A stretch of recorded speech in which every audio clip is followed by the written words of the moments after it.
Sejam bem-vindos ao Assino Embaixo, um podcast da G4Sign. Eu sou Bruno Kawakami e comigo Paula Assino. Hoje a nossa convidada é a Liana Bittencourt. Liana, muito obrigado por estar aqui hoje. Obrigada a vocês pelo convite, fico muito feliz em poder contribuir. Bacana, Liana. Liana, conta um pouquinho pra gente um pouquinho da sua história, da sua carreira aí. Conta um pouquinho de você pra gente. Bom, Bruno, eu trabalhei no início de carreira em Big Four, comecei a carreira auditando empresas e aprendendo bastante sobre finanças. Em um determinado momento, a minha mãe, ela tem uma empresa, né, que é o Grupo Bittencourt, voltado para a expansão de negócios, e aos 16 anos eu resolvi trabalhar com ela, ao contrário do que ela gostaria, mas eu disse, não, vou. Era uma empresa pequena na ocasião. Hoje eu sou CEO dessa empresa, a gente está exatamente fazendo a transição da primeira para a segunda geração. E o Grupo Bittencourt é uma consultoria voltada nacional de atuação internacional, voltada para a expansão de redes de negócios, né? Muitos nos conhecem por franchising, afinal são 37 anos de empresa, mais de 2.000 clientes atendidos mundo afora. Mas franchising significa 50% da nossa carteira de clientes. Outras empresas utilizam outros canais de distribuição. Mas a Bittencourt é uma consultoria voltada para formatação das empresas e expansão. Então, eu sou CEO nessa companhia hoje.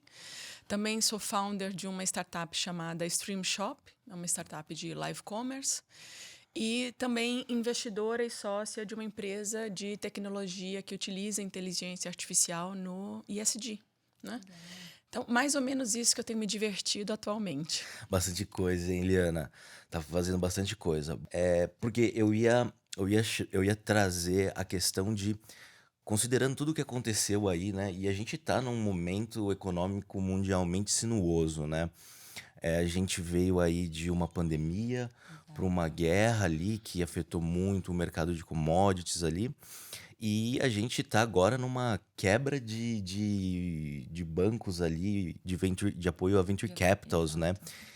E como que tá o cenário de franquia no Brasil com tudo isso acontecendo, com esses últimos anos sendo anos instáveis para a macroeconomia? Boa pergunta, Bruno. Vamos lá. A pandemia foi bastante dura para o varejo, foi bastante dura para o franchising, mas foi uma oportunidade bastante relevante de franqueadores e franqueados interpretarem que faziam parte do mesmo ecossistema. Então foi bonito de ver, por um lado, o quanto os franqueadores suportaram e apoiaram os seus franqueados, e quanto os franqueados estiveram abertos a ouvir e trocar com os franqueadores.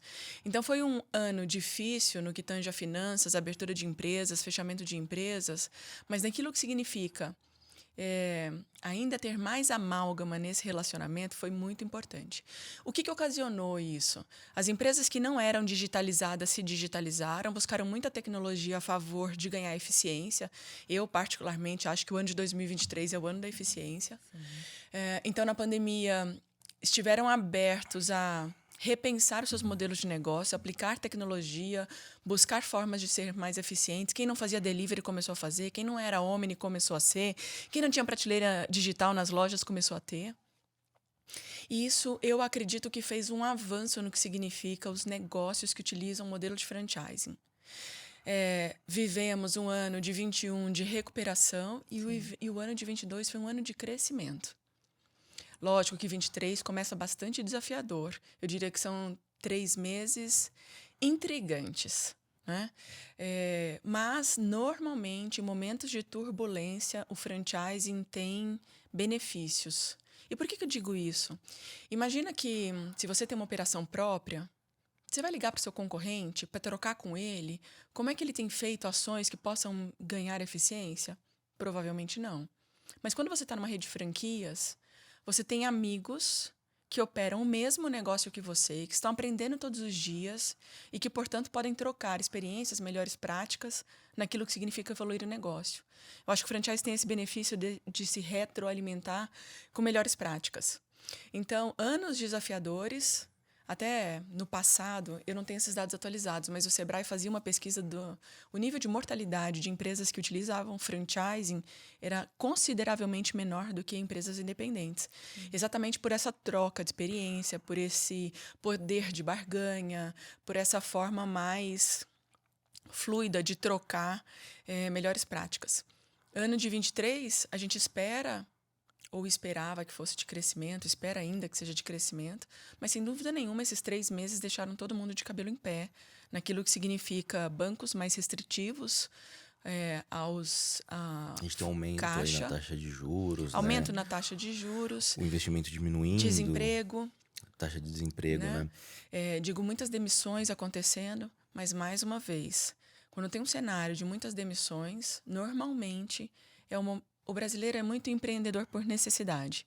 Sim. Então, normalmente, quando tem um momento de muito desemprego, são quando as famílias tornam-se corajosas o suficientes para implantar seus próprios negócios. E aí, franchising passa a ser uma solução mais segura. Então, mais ou menos isso. Acho que todo mundo que se digitalizou, que trouxe tecnologia, que buscou eficiência operacional e evoluiu seus modelos de negócio terão um cenário melhor do que aqueles que não fizeram. E, normalmente, franchising, ele também cresce nesses momentos. Legal. E eu tenho uma dúvida aqui. Quando a gente fala de franchising, né, a gente remete muito ao comércio mais clássico, né? E aí, quando você fala de digitalização das franchisings, dos grupos, putz, a gente imagina ali que sei lá, como você falou, colocar seus produtos em uma prateleira digital, fazer um delivery, entrega por iFood, né? Tudo que a gente já conhece e tá, muitas vezes, no nosso cotidiano, né? Mas o que mais as franchisings elas podem fazer ou vêm fazendo ali para que a transformação digital, a digitalização seja um recurso estratégico que dê o diferencial delas, além do que a gente já vê rotineiramente? É uma forma também até de você explorar melhor os seus recursos, né? Fazer mais com menos, no meio de uma crise aí, no meio posterior a uma recessão, a gente está vendo aí, você comentou um pouco, né, da questão do desemprego, das pessoas pensarem ali e terem mais coragem para investir nos seus próprios negócios, eles precisam repensar nos recursos também, né? E aí a digitalização ela também traz isso como um ponto, né? Então, o que além, né, desses pontos? Além do mais usual, né? Exato. Eu acho que, como eu disse há pouco, o ano de 2023, dado o cenário macroeconômico, vai ser um ano de muita busca de eficiência operacional. E quando as empresas buscam eficiência operacional, elas tentam fazer mais com menos e a tecnologia vem a favor de tudo isso. Quando a gente olha varejo, balcão para frente, que é tudo que é loja, é o mobile, o atendimento e o fechamento na mão do próprio vendedor, as tecnologias de Omni. Quando a gente olha balcão para trás, que é o back-office, a D4Sign, por exemplo, é uma solução que pode fazer muito ganho de tempo. Tem aquela questão do ESG, de menos papel, né? Afinal, a gente tem que preservar radicalmente as nossas árvores no mundo inteiro. Mas muitas empresas começam a aplicar checklists mais eletrônicos, assinaturas digitais, módulos de gestão que são de baixo para cima e não de cima para baixo. O que eu quero dizer com isso? Levar o processo para a mão do atendente, para que ele saiba como é que ele vai melhorar a vitrine daquela loja e não mais numa cadeia de cima para baixo que é ineficiente. Então, a tecnologia são nos processos, nas assinaturas, na análise de performance, em melhores sistemas que possam gerar dados para que o franqueador interprete a saúde financeira daquela operação. São muitas as oportunidades e tudo que puder trazer uma economia e fazer melhor e utilizar a tecnologia a favor é bem-vindo. Como você falou, eficiência, né? É isso. E acho que é importante um ponto que você trouxe, né, de baixo para cima, ele é muito importante porque a gente acaba pensando, né, poxa, a digitalização é só trazer uma ferramenta digital e implantar e colocar no ar, mas às vezes quem está ali na frente, né, da operação não conhece, né? Não conheceu, não entendeu o porquê que funciona. Ali também precisa fazer sentido, né? De baixo para cima, para que a gente consiga realmente utilizar essas ferramentas da melhor forma possível, né? Explorar isso para que realmente, como você comentou, né? Aqui com a DeForsign você pode assinar contratos de qualquer lugar, a qualquer momento, por um tablet, por um celular. Mas se o meu colaborador lá da frente, ele não entende o porquê que eu tenho que fazer isso, ele vai continuar fazendo a impressão de papel, a gente ainda vai continuar, né, desmatando, a gente ainda vai continuar utilizando, né, mais água. Então, que legal que a gente pensar por esse lado também, né, parte de baixo, para a gente conseguir colocar essas Eu tecnologias. costumo falar, eu falei em outros episódios do nosso podcast, que quem ainda está pensando em transformação digital já está atrasado. Sim, Quem concordo. não se digitalizou já está atrasado. Agora você tem que pensar não em transformação, em operação digital. Exato. Né? Eu penso muito nisso. Eu acho que a gente tem tanta ferramenta e a pandemia acelerou tanto a digitalização que hoje é uma questão de necessidade de sobrevivência, né? Agora vamos falar um pouquinho do mercado de franquias no Brasil, que eu acho que é um tema que todo mundo se pergunta, né? É, eu não sei se você tem os dados à mão, tá, Liana? Mas quais são as principais franquias ali do Brasil que mais se abrem, que mais dão resultado? E quais as tendências que você vê agora para 2023? Boa. Bruno, franchising no mercado brasileiro é bastante profissionalizado. A gente tem legislação própria. É um mercado que são muitos os segmentos que utilizam franchising. Eu vou dizer, já estou então, eu particularmente, pessoa, Liana, há 24 anos atuando com isso. Uau. Então, você via muito no início franchising de alimentação, Sim. depois cosméticos e educação, né?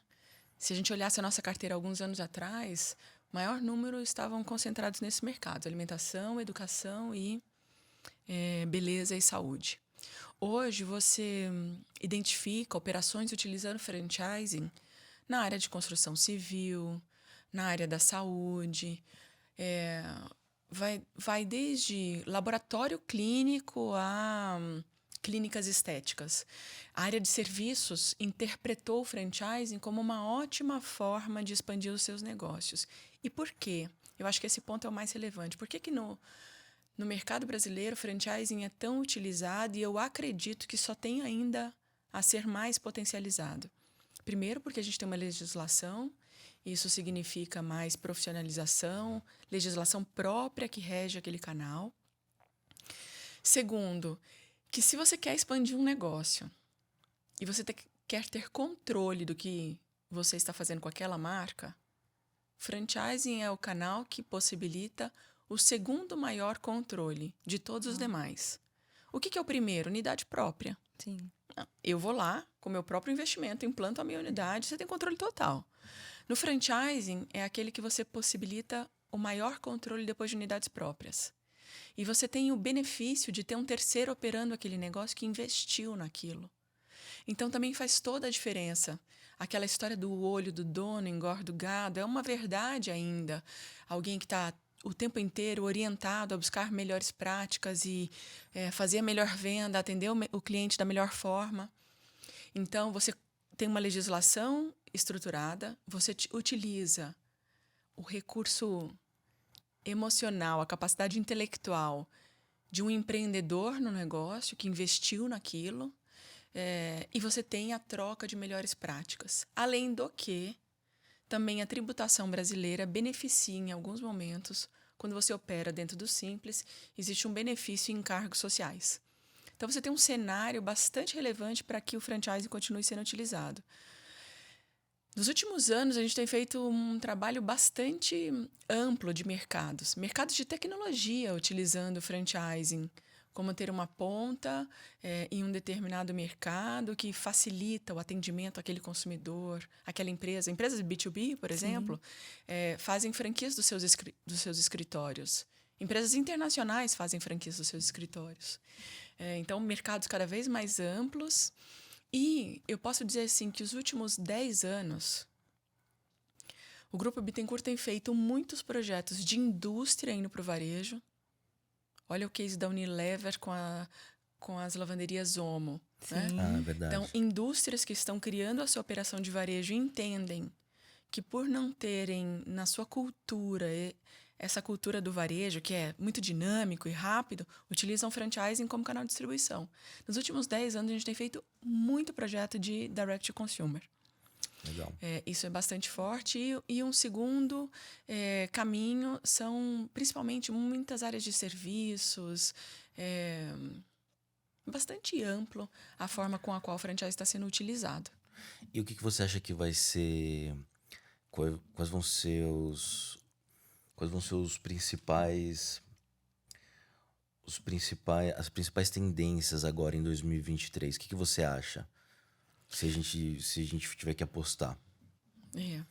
É importante que eu vou só fazer um ajuste. Franchising não é algo de curto prazo, né? Eu sempre faço esse alerta. Legal, importante, né? É verdade. Franchising não é uma aposta, não é algo assim... É interessante isso, porque tantas pessoas nos procuram para tentar interpretar. Eu tenho alguns amigos, Bruno, que me perguntam assim, Liana, o que vai dar esse ano? Eu falei, por favor, me inclua fora dessa. Não me peça essa pergunta, porque como é que você escolhe uma franquia? Você escolhe pelo que você tem afinidade. Afinal, você vai assinar um contrato de 5 anos e vai ter que trabalhar com aquilo todos os dias. Sim. Então, primeiro ponto, afinidade. Segundo, aquilo que você pensa como médio e longo prazo para a sua vida. 5 anos é o período que você está começando a retornar o investimento na casa de 36 a 40 meses. Você vai ter mais 2 anos de ganho, de resultado. E o ideal é você renovar esse contrato. Sim. Ficar com essa marca por 10, 15 anos. Então, eu só gosto de fazer esse alerta que não é o que vai mais avançar no ano de 2023. É muito aquilo que tem aderência com o seu perfil, aquilo que você idealiza para sua vida. Que a ideia é ter um relacionamento de longo prazo. Franchising, né? Não é decisão de curto prazo, Legal. É uma decisão de médio e longo prazo. Eu falo isso para os franqueados que tomam essa decisão de quero ter uma franquia, e para os franqueadores, porque também franchising não é algo de curto prazo. Não dá para uma empresa decidir franquear e decidir que depois de 2, 3 anos não quer mais, porque ele, no mínimo, assinou um contrato de 5 anos. Então, olhando o que eu acredito que vai continuar crescendo, na minha visão, continuarão crescendo modelos que sejam físicos e digitais. Terão dificuldades, independente do mercado, modelos que estão mais analógicos. E parece que não, e a gente fala que a transformação já é um atraso, mas a gente ainda vê muito atraso no mercado. Então, empresas que têm modelagens contemporâneas vão avançar. E eu acho que esse mercado de serviços ainda tem muito por fazer. Que legal. Até voltando um passinho atrás, né? A gente comentou um pouquinho sobre alguém que quer... Eu tenho uma empresa e eu quero, né, me tornar um franqueador, eu quero abrir franquias. Qual que é o primeiro passo? Né? Eu vou procurar o Grupo Bittencourt, o que você vai me ajudar? O que você vai fazer de análise ali para me falar, Paula, esse é o caminho realmente, né? Vamos fazer, qual é o passo a passo? O que as pessoas precisam se preocupar com isso? O que as empresas precisam se preocupar com isso? Nossa, Paula, essa pergunta também é muito boa. Por quê? Porque da mesma forma que a gente se preocupa em dizer para os franqueados, tomem uma decisão consciente, né? E essa decisão consciente é que muda tudo. Sim. Nas empresas franqueadoras é a mesma coisa. Existe ali um tripé, um passo a passo clássico que a legislação exige, que é você... Acho que o primeiro passo é você avaliar se o seu negócio tem viabilidade financeira em franchising. Legal. E eu até digo para vários clientes, faz só a viabilidade, depois você vê os outros passos, porque se nem viável for, o que a gente vai estar fazendo aqui nos próximos passos? E sim, tem empresas que não são viáveis para expandir via franquia, ou porque a margem é muito curta, ou porque transferir know-how é muito difícil, a essência do franchising é a transferência de know-how. Então, o primeiro passo é essa avaliação financeira. Legal. Feito isso, o franqueador vai ficar mais ou menos animado. Ou ele vai ficar super animado, porque o negócio é muito maior do que ele imaginava. Desanimado. Ou ele vai olhar para aquilo e falar, nossa, porque a gente é muito independente e a gente não vende nenhuma hipótese que não seja aquela que a gente acredita mesmo. Então, a gente vai dizer para esse franqueador que ele vai ter que ter estrutura, que ele vai ter que desenvolver uma área que suporta o franqueado, que ele vai ter que contratar tecnologia, que ele vai ter que se organizar. Então, eu digo assim que é um ótimo momento de definição. Ou ele fala, sensacional, quero ir, ou muito obrigada, vou continuar com as minhas lojinhas próprias e ponto final. Depois tem a parte de documentação jurídica, que aí são os documentos que a legislação exige, tem uma parte de manualização. É, E eu diria que essas 3 etapas são só o primeiro passo. É o passo mais curto. 4, 6 meses você formata uma Eu ia te franquia. perguntar isso agora, em 4, 6 meses, Para legal. um projeto que você vai ficar 10, 15 anos. Então, na prática, franchising é o pós. É você se estruturar para implantar as unidades, é achar tecnologias que facilitem a vida do franqueado, é você ajudá-lo a entender melhor o seu negócio e, portanto, performar mais. Então, começa a vida de um franqueador no momento que ele decide abrir a primeira franquia. Mas, minimamente, ele teria que fazer business, instrumentos e manuais. É o mínimo necessário. Que legal. E aí ele começa a se preparar e eu falo para os meus clientes, quando é que acaba? Não acaba nunca mais, porque você decidiu franquear, você vai ter que melhorar o seu negócio todos os dias. Com certeza. Para ofertar melhor serviços para os seus franqueados e evoluir. Porque a franqueadora vai ter 2 desafios. Manter o negócio dele contemporâneo. Pense nos negócios de alimentação, implantação de totens, tudo isso eles reformularam, buscando eficiência operacional. O franqueador tem o papel de manter esse negócio contemporâneo e depois servir e suportar o franqueado. Que legal. E aí você comentou, né, sobre a questão dos contratos, da análise jurídica ali, de procurar parceiros ali de tecnologia para suportar esses franqueados. E bacana que a gente consegue ajudar em todos esses aspectos, né? Então, na Todas as assinatura de pontas, né? contratos, a gente consegue ajudar. Vocês já são clientes nossos nesse sentido, Com certeza, né? gente, é impressionante o tempo que você ganha quando implanta ou digitaliza um processo. Né? Sim. A eficiência. Eu nem sei, parece que são coisas de 50 anos atrás. Você assinar um documento, mandar por correio para o outro, parece que tipo, não existe mais. Um tabelião ali, Devolver o sentar, documento. esperar, Às vezes né? perde, A gente acha tem que é que começar tudo do 1930, zero. foram, sei lá quantos anos atrás, mas poucos. E Sim. além da parceria em si, direto com o Grupo Bittencourt, a gente tem, né, um projeto novo aí, que é o de For Sign Together, onde a gente pode suportar até os franqueados aí como uma indicação, né? E aí trazer benefícios para esses franqueados também. Legal que existe essa ponta também que a gente pode gente Nosso tudo- projeto de parceria, né? Exatamente. Tudo que faz com que o franqueado ganhe tempo e se organize melhor é favorável para a rede, né? E eu tô falando, quem fala franqueado, fala franqueadora. Exato, tudo. E os contratos, imagina você gerir 1000 contratos de franqueados. Porque não é só o contrato de franquia, é o contrato com os fornecedores, é o contrato com o shopping. Imagina perder uma data de gestão de shopping ou de renovação, isso é seríssimo. Então, Muito sério. quanto mais tecnologia para suportar, melhor. E eu tenho uma pergunta interessante, né? O franqueador, ele... É o que você falou, né? O franqueador, ele é praticamente vitalício esse projeto de abrir franquias, quase né? isso. Praticamente vitalício. E como que o franqueador, ele vai conseguir se adaptar às modificações ali? Boa. Você deu um exemplo simples, né? Por exemplo, as franquias alimentícias ali têm totens de autoatendimento. Mas como manter e controlar essa adaptação, essa evolução constante dentro das suas franquias? Bom, eu costumo sugerir aos franqueadores, mesmo que com um número limitado, mantenham unidades próprias. Boa. As unidades próprias servem muito de laboratório para a implantação das novidades. E o papel do franqueador são 2 mesmos. Ele tem que manter aquele negócio moderno, contemporâneo, adaptado às tecnologias. Tem que fazer visitas internacionais e buscar benchmarkings para trazer para o mercado brasileiro. Então, é quase que uma obrigação da empresa franqueadora manter aquele negócio vivo, conforme as mudanças do comportamento do consumidor, porque esse é que manda tudo, né? E a gente tem visto muitas mudanças no comportamento do consumidor que tem forçado o varejo e o franchising a se adaptarem. Mas então eu acho que é isso, né? É quase que uma obrigação. Então, como fazer? Viagens internacionais, trocas, discussões em grupos, para se ter uma ideia. Como é que a gente, Grupo Bittencourt, se mantém contemporâneo? A gente vai estudar varejo em Nova York todo começo de ano, na NRF. Voltamos, tropeçamos aqui no Brasil. A gente volta para a IFA, que é a International Franchise Association. Inclusive, nós organizamos muitos study tours para essas marcas. Então, vamos visitar a IFA. Agora, nosso time está no SXSW. Daqui a pouco nós vamos para a NRA, que é como se fosse a NRF, só que só de mercado de alimentação.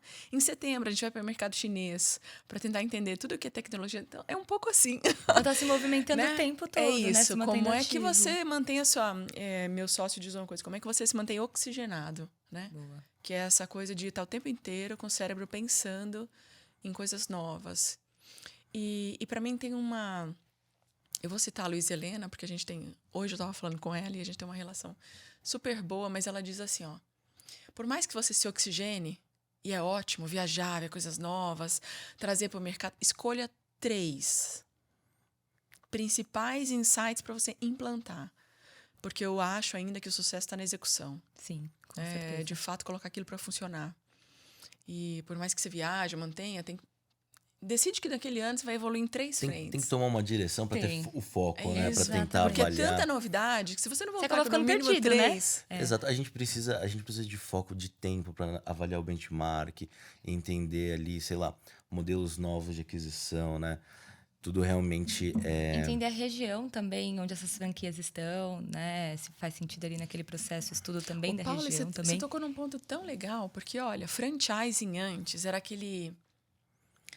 Pensa um modelinho quadradinho que não tinha que ser aquela cor, naquele tamanho, não podia mudar uma vírgula, né? E hoje o franchising já evoluiu nesse sentido, a ponto de ter alguns itens customizados conforme a região ou o país. Que legal. A gente teve o privilégio de trocar com a Dunkin' Donuts um tempo desses, e eles vieram para cá numa comitiva de 12 executivos para aprender o que era pão de queijo e brigadeiro, né? Afinal, regionalizar. como é que você vai abrir uma franquia no Brasil para cafezinho sem um pão de queijo, né? Não, e o brigadeiro, então. Eu não consigo imaginar. Não tem como. É isso, mas é tão importante, porque quantas não foram as marcas internacionais que vieram há 15 anos atrás e todas retornaram? Porque queriam impor o seu processo, o seu comportamento. Sim. Por exemplo, americano numa cultura brasileira. Não dá fit, né? Onda Fit, a gente tem hábitos, inclusive, de compras muito diferentes, né? Que o modelo norte-americano, que o modelo mais oriental, né? É legal. E agora eu tenho outra pergunta aqui, me lembrei aqui de um caso que eu li há algum tempo. Eu li há algum tempo que o Subway teve um problema com as franquias deles, né? O Subway não tinha a regra de regionalização para abrir as franquias. E aí eles abriam tantas franquias. O Subway, eu não sei se ainda é, mas durante algum tempo foi o maior rede de franquias do mundo, né? E aí eles começaram a concorrer. Uma franquia começava a concorrer com a outra porque elas estavam com uma proximidade muito alta. Obviamente que isso é um dos milhares de problemas que um franqueador tem que pensar, tem que tomar cuidado. Na sua opinião, quais são os principais pontos ali, né, que um franqueador ele tem que se ater no momento de fazer a gestão e do acompanhamento da sua franquia, para não acontecer isso, né? Então, minha rede de franqueados, ela deixou de ser uma rede de franqueados colaborativa e virou concorrente, né? Eu acho que é um problema grande isso, né? Você citou, Bruno, alguns temas, né? O primeiro deles foi plano de expansão. Seu plano de expansão tem que estar alinhado à capacidade do mercado de receber unidades. Quando você extrapola isso para acelerar o crescimento da franqueadora, eu nem sei como que isso normalmente acontece, mas assim acontece. Vou colocar mais unidades porque a franqueadora quer ser maior. Na verdade, eu estou pensando em uma vertente só e eu sempre preciso pensar em 2. A primeira é número de franqueados. Eu preciso crescer número de franqueados para ser uma maior franqueadora. Mas eu preciso crescer faturamento por franqueado para ser uma melhor franqueadora. Então, franqueadoras que olham só a primeira vertente de mais unidades franqueadas, ela está fazendo o inverso. Sim. Com o tempo, eu vou ter menos unidades franqueadas, porque eu canibalizei. Exato. E essas 2 frentes a gente coloca sempre como muito relevantes num processo de expansão. Eu devo pensar mais unidades, mas mais faturamento por unidade. E se tem um franqueador que conduz esses 2 pontos, aí sim ele pode ter sucesso. E tem uma questão que no Brasil não é exatamente tão nova, mas é mais nova se a gente pensar no franchising no tempo todo, que são os multifranqueados. né? Então, hoje no Brasil, você já consegue ter uma massa maior de multifranqueados. São franqueados que começaram com uma loja, e aí eles deram muito bem, e eles quiseram abrir a segunda loja e a terceira loja. Onde normalmente acontece essa expansão? Na proximidade. Então, se eu tiver um pouco de paciência e interpretação de quem são os meus melhores franqueados para fazer o crescimento, eu não necessariamente vou canibalizar, porque é uma mesma operação tendo várias unidades na sua região. Isso é super saudável, porque ele reduz estrutura, ele divide a estrutura de back-office entre tantas operações. Então, esse é um ótimo caminho. Empresas franqueadoras que aceleram muito a expansão, elas precisam de muitos novos franqueados. E aí é quando o problema acontece. Porque eu não deixei nem sequer espaço para os franqueados atuais, que são bons, crescerem. Então, é aquele uma balança, equilíbrio, né? sabe? Um O equilíbrio equilíbrio dos financeiro. pratinhos também, né? Entre expansão, De olhar o curto prazo e o médio acompanhar. prazo. Entendi. Legal. Não só olhar o caixa. Lógico que o caixa é super relevante, mas as empresas deveriam ser saudáveis o suficiente para ter tempo na sua estratégia. Sim. Então, é um pouco nesse sentido. Exato, planejamentos não só de curto e médio, mas de médio e longo prazo também. Para isso, você precisa de tempo para observar como está desenvolvendo aí seus franqueados, né? Legal. E nada melhor para uma franqueadora, na minha visão, do que ter franqueados com mais de uma operação. Você passa um recado para o mercado que se tem franqueado crescendo dentro do seu negócio, é que o negócio é bom. Sim. 2, você minimiza a necessidade de tantas pessoas na franqueadora, porque você tem menos franqueados para atender, e você pode profissionalizar mais o atendimento. Então, eu vejo com um ótimo benefício você ter franqueados profissionais ou fazer com que as pessoas que acreditaram na sua marca naquele início possam crescer dentro da sua rede. Sim. Né? Isso é um ótimo sinal, é um sinal de saúde financeira para as partes. Ninguém vai abrir a segunda ou terceira loja se a primeira não deu certo, não é mesmo? Legal. Queria até voltar um pouquinho, né? A gente acabou comentando de alguns eventos que vocês participaram, né? Inovação, sustentabilidade está super em alta também, né? Um outro tema que a gente até colocou aqui para a gente discutir um pouco. E um link que eu até comentei recentemente aqui interno, que a gente tem em comum, né? Eu percebi que vocês participam de alguns eventos e ontem estavam em um painel na SXSW, junto com a Gerando Falcões, né? Então, aqui na DeForsign, a gente tem o projeto, né, o DeForsign Eco, então que a gente tem 4 pilares, então o nosso selo de sustentabilidade, que os nossos clientes podem utilizar para fazer o cálculo de quantas árvores a gente deixou, né, de derrubar por conta do papel, quanto a gente economizou de água. A gente tem o Eco-Office, que é o nosso escritório, então a gente tem diversas ações sustentáveis dentro do nosso escritório, realmente, né? Tem o Ecotech, que são parcerias, né, com algumas ONGs voltadas para ações sociais, como a Gerando Falcões, e o ecossistema voltado, né, para ações de sustentabilidade, como a IP. Né?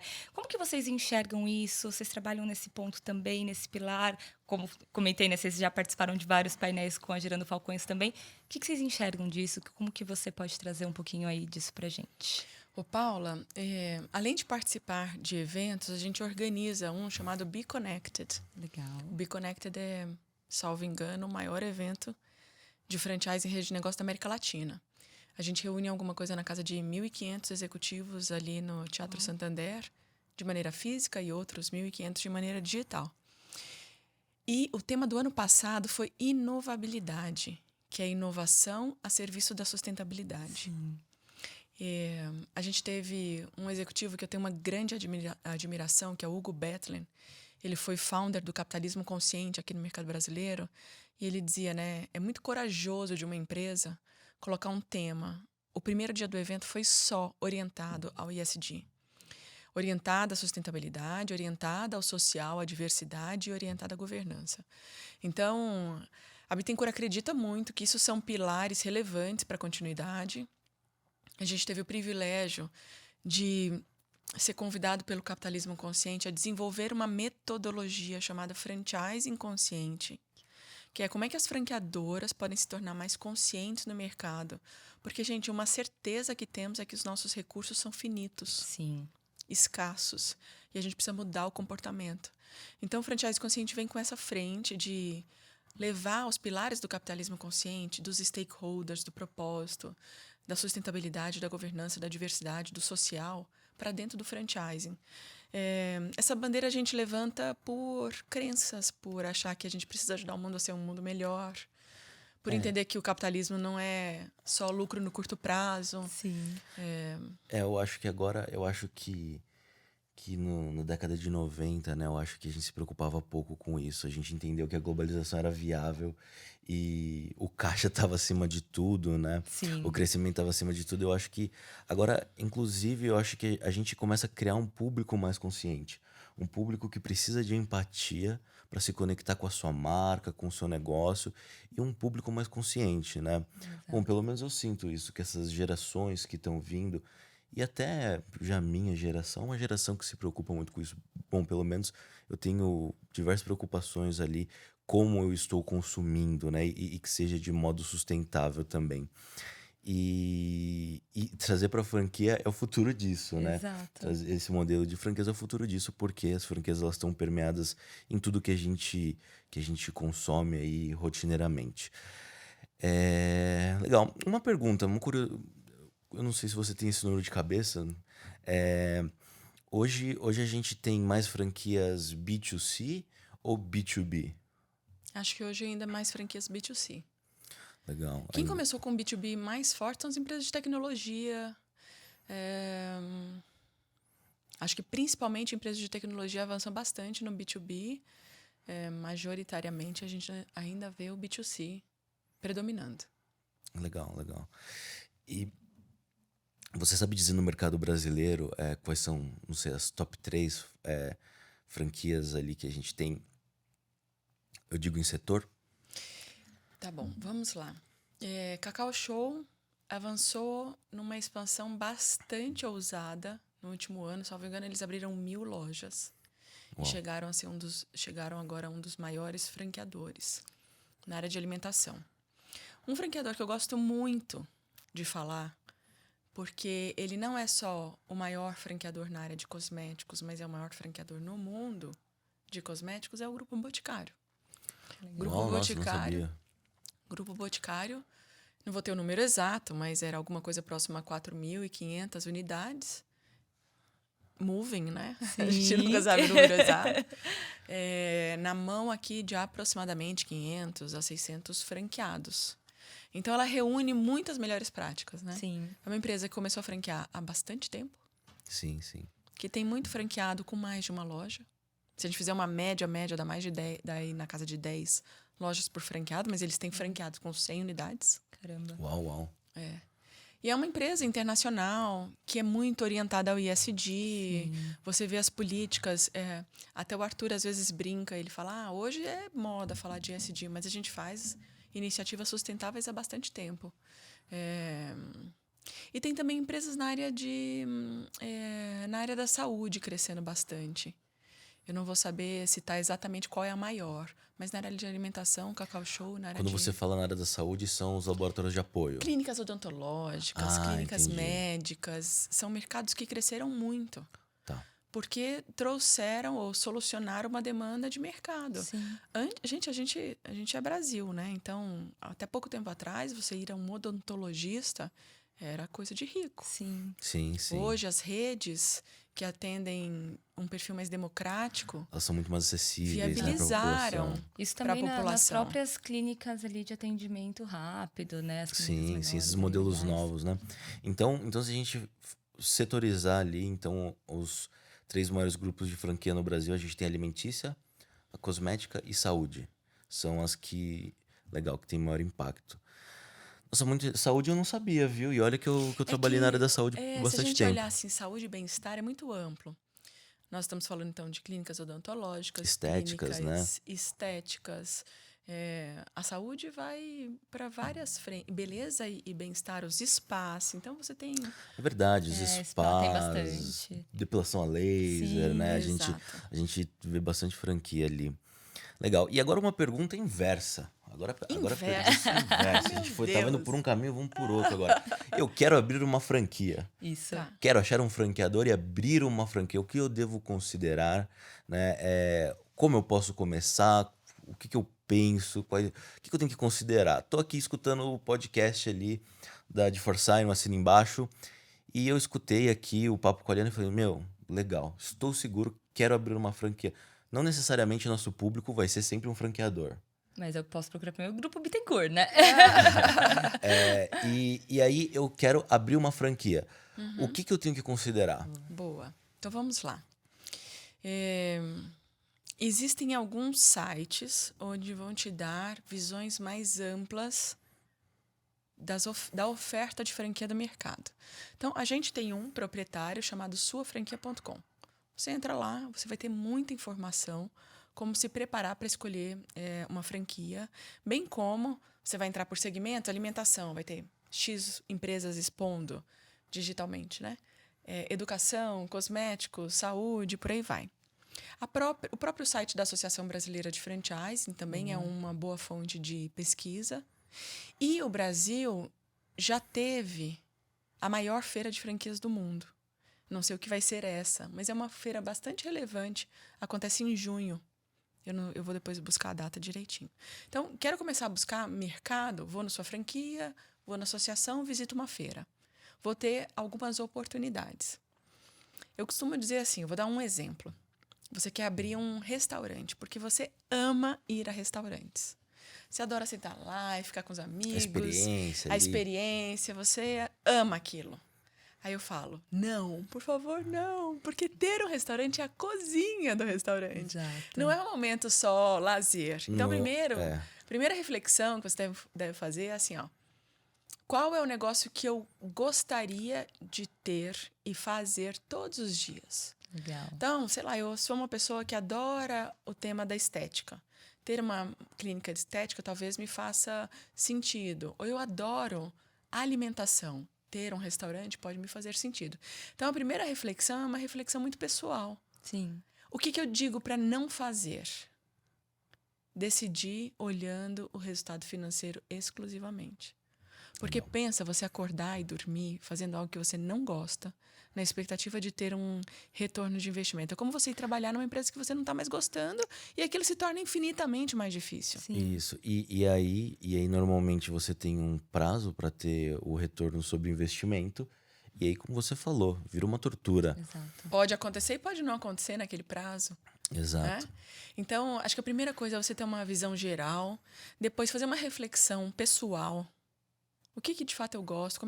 Que tipo de negócio eu iria trabalhar todos os dias feliz?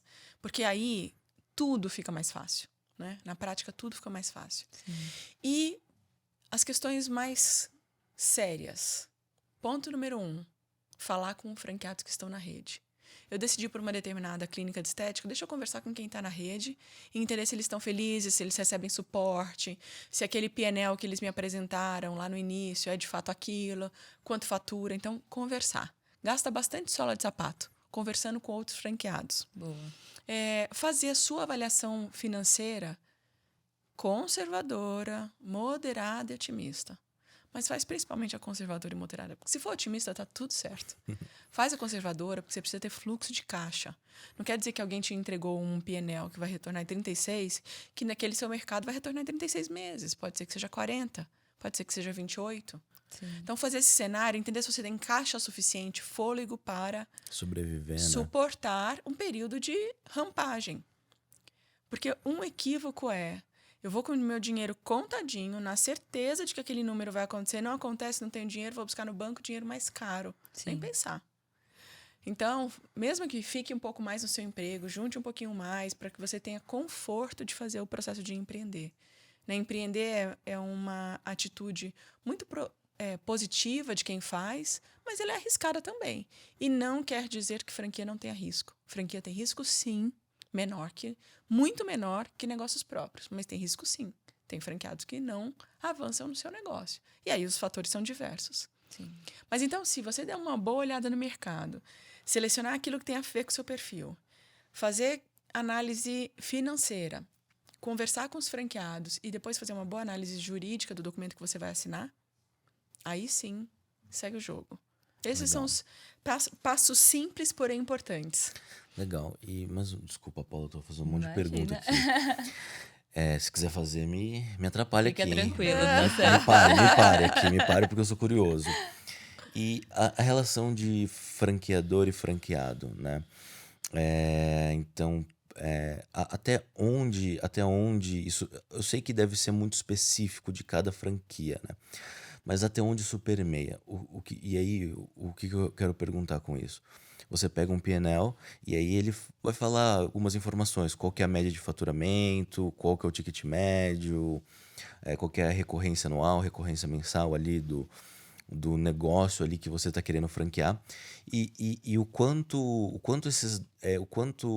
o franqueador ajuda o franqueado a obter esses resultados, o quanto é responsabilidade unicamente do franqueado. Como que normalmente esse jogo ele é feito entre franqueador e franqueado? Boa pergunta. Olha, eu costumo dizer que tem um tripé de sucesso, que primeiro é ter um bom modelo de negócio.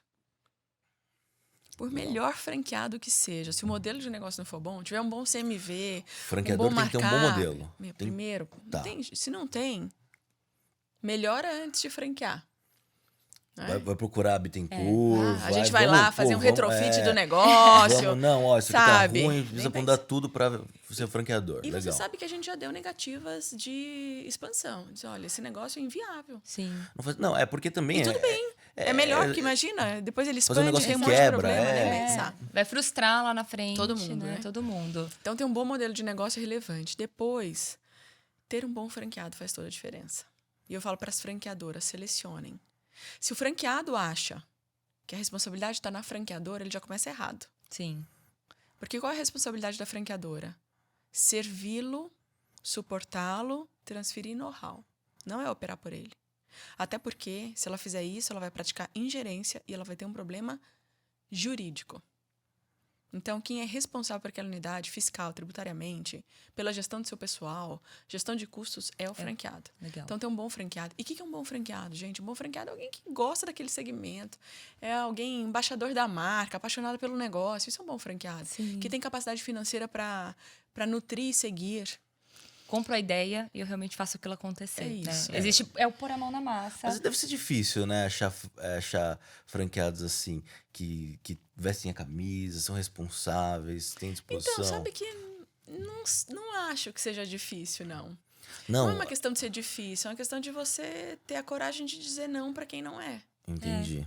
Acho que Legal. é um pouco do contrário do que a gente estava falando, da sua pergunta, que é o contrário. Eu quero ir atrás de abrir uma franquia. Então, existe o esforço do outro lado, né? A vontade do outro Exato. lado. É, Né? interesse E aí eu vou mútuo, fazer né? uma proposta e ele vai me dizer se eu tenho ou não fit. Eu tenho que avaliar Nossa, isso também. A gente está fazendo expansão de uma marca de calçados infantis. A turma chega já apaixonada pela marca. Nossa, eu sempre quis ter essa marca. Eu sonhei em ter esse negócio. Todo mundo quer abrir a franquia. Eu tô dizendo que tem marcas que já têm lovers, né? Ah, Pessoas tá. que já são Sim. apaixonados por aquela marca. E, portanto, é um sonho ter uma loja daquela. Isso já ajuda Entendi. Já é meio Muito. caminho andado, pelo menos. Até aderência, né? a aderência ao propósito daquela marca, gostar daquele mercado, se visualizar, nossa, eu seria feliz tendo uma loja dessa. Né? Então, não é difícil achar bons franqueados. Mas você precisa fazer essa seleção verdadeira. Então, imagina que vocês são casados e aí você chega lá na Bittencourt para dizer: "Ah, não, eu vim aqui escolher um negócio para Paula, porque a Paula vai agora empreender, meus filhos já cresceram, ela vai". Eu digo: "Eu quero falar com a Paula.